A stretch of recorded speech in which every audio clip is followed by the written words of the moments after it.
أو إذا قامت الحرب في وقتها سيكون له نتائج عكسية على الجميع، على دول المنطقة وعلى العالم أجمع. وأعتقد أن قلتها كثيرا في حوارات وفي ندوات وفي مع الصحافة، وقلت بالتفصيل: أخشى أن يؤدي هذا إلى عملية عنف وإرهاب، وقد تكون الكرة الأرضية في وقت من الأوقات غير آمنة، لذلك يجب أن نبتعد عن خيار الحرب بقدر ما نستطيع.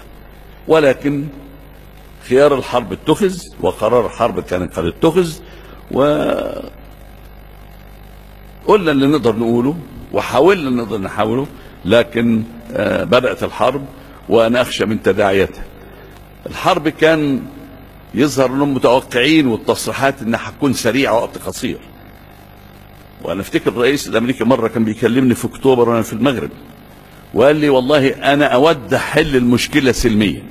انا كنت سعيد لما بسمع هذا الكلام، لكن يظهر ما امكنش لاسباب كثيره، وبدات الحرب. هذه الحرب عندما تنتهي، اذا انتهت، ستؤدي الى تداعيات فظيعه وضخمه.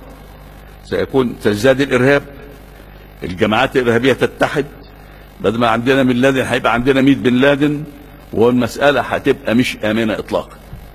لذلك انا متخوف من تداعيات هذه الحرب، واحنا من ناحيتنا بذلنا كل مجهود ممكن في هذا المجال.